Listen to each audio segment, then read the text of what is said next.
Bismillahirrahmanirrahim. Assalamualaikum warahmatullahi wabarakatuh. Selamat pagi anak-anak semua. Baiklah anak-anak sekalian, gimana kabar pagi hari ini? Sehat semua nak? Alhamdulillah. Baik, karena kalian masih kelas 7, kalian bisa memperkenalkan diri dulu, nanti bisa di absen. Untuk perkenalan ini Ibu mulai. Nama Ibu Rugiani, alamatnya di Sarirejo, dan Ibu mau ngasih materi seni budaya dan agama di kelas 7 ini. Baik anak-anak Ibu sekalian, pada hari ini materi seni budaya yaitu tentang seni rupa. Ya, pada seni rupa itu ada unsur-unsur estetika rupa. Jadi ada unsur-unsur apa sih yang terdapat pada seni rupa atau estetikanya? Yang pertama, unsur estetika ada garis, ada bentuk, ada tekstur, ragam hias, gaya dan mode, kemudian warna. Garis adalah dasar dari semua gambar dan produk. Jadi di samping itu ada nak contoh-contoh garis ya. Jadi bervariasi, ada garis lengkung, ada garis lingkaran, macam-macam. Itu bentuk-bentuk garis, ada yang vertikal dan seterusnya. Kemudian yang selanjutnya contoh estetika garis, itu garis digunakan untuk menggambar sebuah kotak, bisa ya. Jadi garis bisa untuk membuat suatu kotak. Garis juga seringkali bisa digunakan untuk membuat gambar kerangka. Jadi sebelum membuat sesuatu kita buat kerangka dulu, contoh yang B itu ya nak ya. Nah kemudian yang C, garis digunakan untuk menggambar bentuk-bentuk benda alam. Tuh seperti yang daun itu yang di tengah ya, itu ada termasuk, ada yang garis termasuk itu garis lengkung, garis lurus, garis melingkar. Wujud atau geometrik. Wujud adalah fenomena dua dimensi atau dwimatra yang hanya memiliki sisi panjang dan lebar. Selanjutnya bentuk, form atau geometrik. Bentuk adalah fenomena tiga dimensi atau trimatra yang memiliki sisi panjang, lebar, tinggi atau kedalaman. Bentuk geometrik, contohnya bentuk-bentuk geometrik yang secara persis bisa digambar dengan menggunakan alat seperti mistar dan kompas atau jangka. Bentuk organik alam, contohnya bentuk alami seperti binatang, tumbuh-tumbuhan. Kemudian biasanya digambar tanpa menggunakan alat seperti mistar atau kompas. Bentuk random atau tidak beraturan. Nah, itu juga termasuk garis tapi dia tidak beraturan. Ada yang melingkar, ada yang ya, pokoknya garisnya itu tidak teratur, melengkung dan seterusnya. Jadi contoh bentuk tidak beraturan gambar itu ya terdapat pada kertas dengan menggunakan garis dan warna. Jadi bebas kita mau membuat sesuatu itu tidak beraturan ya garisnya. Bentuk atau potongan segmen.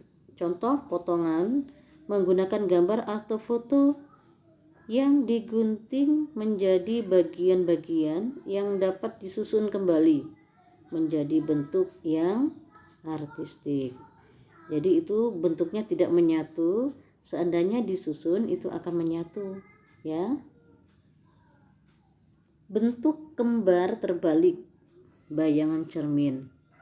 Contohnya itu ya, bentuk yang menggabungkan dua gambar atau pola yang sama secara terbalik seperti pada bayangan cermin. Jadi itu antara kanan dan kiri itu sama, artinya itu simetris antara sebelah kanan dengan sebelah kiri itu sama persis. Bentuk positif negatif.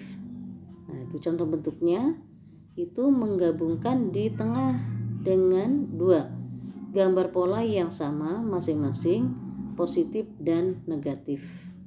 Ya, itu meskipun kelihatan sama tetapi berlawanan, berbeda, tidak simetris.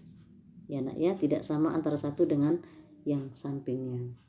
Bentuk harmonis atau laras. Bentuk harmonis atau laras adalah bentuk yang merupakan gabungan dari bentuk-bentuk dasar serupa atau sejenis, yaitu serupa atau sejenis bentuknya. Bentuk kontras.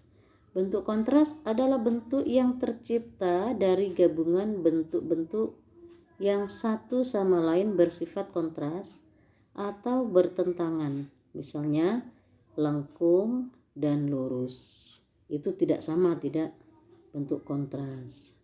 Bentuk berulang. Jadi satu bentuk awal dapat dikembangkan tahap demi tahap. Bentuk-bentuk yang bervariasi dan tampilan yang berbeda-beda. Ya, jadi di situ contohnya ya, dari bentuk awal kemudian jadi bentuk yang berulang mengikuti bentuk dari awal tadi, padahal bulat tetapi akhirnya bentuknya seperti itu. Pola atau ragam hias. Pola atau ragam hias dibuat dari bentuk-bentuk sederhana maupun yang rumit. Pengulangan ragam hias dapat disusun dengan pola beraturan atau tetap, atau dengan tidak beraturan. Bervariasi pola ragam hias seringkali dipergunakan di dalam produk tekstil. Kemudian contohnya bahan untuk kemasan, ya, kemasan ada pada makanan atau kemasan pada barang. Pola atau ragam hias dapat juga dibuat dengan menggunakan lubang cetakan seperti sablon, stensil, pola, kemudian cetakan template. Ya, itu pola, itu ada sablonnya ya, contohnya. Selanjutnya unsur warna. Warna itu ada warna primer, artinya warna utama atau kita sebut sebagai warna dasar. Jadi warna dasar itu bisa ditambah dengan putih dan hitam. Ya, untuk warna primer itu merah, kuning dan biru. Warna sekunder artinya warna tuntutan kedua, artinya warna itu penggabungan dari warna primer. Misalnya merah digabung dengan kuning, atau kuning digabung dengan biru, atau biru digabung dengan merah. Itu warna sekunder, gabungan dari warna primer. Sedangkan warna tersier itu artinya warna tuntunan ketiga. Jadi dibuat dengan mencampurkan warna primer dan warna sekunder. Jadi hasil dari warna sekunder tadi misalnya kuning, oranye dapat dicampur dengan warna kuning, atau warna orange dicampur dengan warna biru. Jadi warna tersier itu mengambil warna sekunder dengan warna sekunder, pergabungan dari dua warna. Ya. Kemudian makna umum dari warna itu kalau kita sebut merah itu kita sebut warna berani ya nak ya.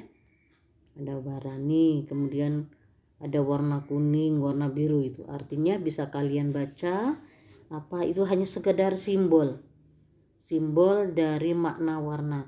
Tapi kadang-kala kita nggak harus, oh ya kalau hijau itu memang memberi ketenangan ya. Tergantung, kalau kita pas lagi nggak tenang kita pakai warna merah, atau kita misalnya pakai senang warna hijau, oh berarti dia hatinya sedang tenang. Tidak ya, jadi tergantung dari kita yang menggunakan warna. Tuh macam-macam warna banyak ya, bisa kalian perhatikan.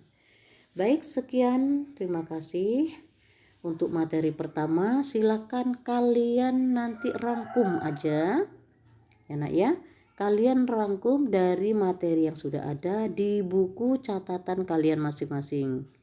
Jadi sesudah kalian rangkum, kemudian minggu depan ibu kasih soal. Jadi hari ini cukup merangkum dari materi yang ada di video ini.